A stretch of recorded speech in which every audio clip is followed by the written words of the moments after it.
नमस्कार, आप देख रहे हैं द टॉप इंटरव्यू। इस वक्त मैं मौजूद हूं गोपालगंज जिले के राम जानकी मठ पर, जहां पर अब धीरेन्द्र शास्त्री का अभी चंद ही लम्हों में आगमन होने वाला है। तो आइए, हमारे भैया मौजूद हैं यहाँ पर, इनसे हम बातचीत करेंगे कि अभी कहाँ भी हैं और जो धीरेन्द्र शास्त्री अभी कहाँ हैं और कितने समय में आगमन होने वाला है इनका। सबसे पहले आपका हमारे चैनल में स्वागत है। बहुत बहुत धन्यवाद।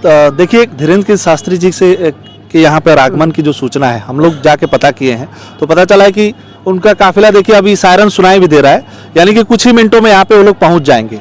अगर व्यवस्थाओं की बात करें तो यहाँ पे जितने भी रास्ते मुख्य रास्तों से जुड़े हुए हैं उस पे पैदल चलने वालों के लिए अलग अलग व्यवस्था है। जैसे अगर 5 रास्ते हैं तो उसमें जो 3 रास्ते हैं, 4 रास्ते हैं वो आम आदमी के लिए हैं, वो पैदल चलने वाले रास्ते हैं।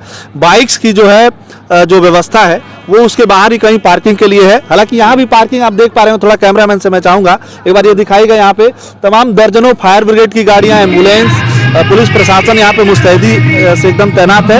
और जितने भी रास्ते हैं यहाँ पर आने के लिए हर जगह चप्पे चप्पे पर भारी पुलिस बल तैनात है। और इस बात की तस्दीक कर रहा है कि बिहार पुलिस जो है, या बिहार पुलिस इस समय या यहाँ का जिला प्रशासन है, वो कितना गंभीर है धीरेन्द्र शास्त्री के इस जो है यहाँ पे आगमन को लेकर, जो कथा होने वाला है उसको लेके। आपको मैं बता दूं कि यही वो बिहार की धरती है भाई साहब, कि कुछ साल पहले धीरेन्द्र शास्त्री को यहाँ पे घुसने नहीं दिया जा रहा था। लोग लाठी लेके तैयार थे, किसी पार्टी के कार्यकर्ता लोग, तो उन्हें हम घुसने नहीं देंगे, उनकी व्यवस्था करा देंगे, उनकी ठटरी बांध देंगे, ऐसे ऐसे बयानबाजी कर रहे थे। लेकिन आज वही वो बिहार की धरती है। देखिए, समय बदलते देर नहीं लगता। उस समय दौर आपका था तो आपने ऐसे कह दिया, आज दौर किसी और का है, इनका है कह सकते हैं।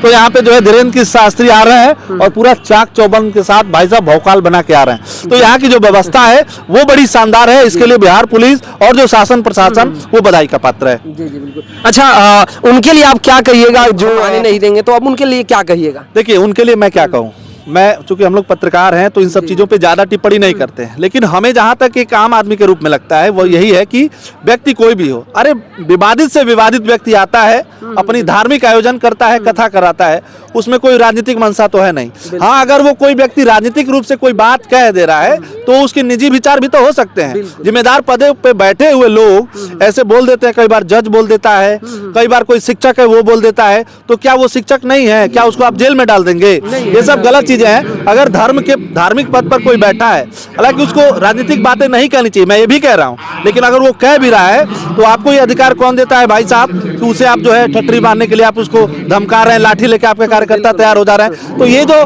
धर्म को एक्सरसाइज करने का एक हमारा फ्रीडम है जो संविधान देता है, अच्छा इसी संविधान के लोग दुहाई भी देते हैं। तो जो संविधान हमें अधिकार देता है, अपना फ्रीडम ऑफ स्पीच है, अपना रिलीजन को प्रैक्टिस करने का जो हमारा अधिकार है, उसको रोकने के लिए कोई भी कोशिश कर रहा है तो ये समझिए संविधान का नहीं, इस देश का अपराधी है। और ये राजनीतिक रूप से अगर हो रहा है तो ये बड़ा दुर्भाग्य है। लेकिन चलिए ठीक है, समय के हिसाब से वो समय बदल गया, ऐसे भी दौर आते हैं। ऐसे लोग को थोड़ा इन सब चीजों से बचना चाहिए। लेकिन राजनीतिक एजेंडा है, कुछ हो सकता है उनको वोट किसी का खास व्यक्ति का लेना हो। जी जी जी। चलिए, अमित भैया को बहुत बहुत धन्यवाद, ये तमाम जानकारियां दिए, धन्यवाद।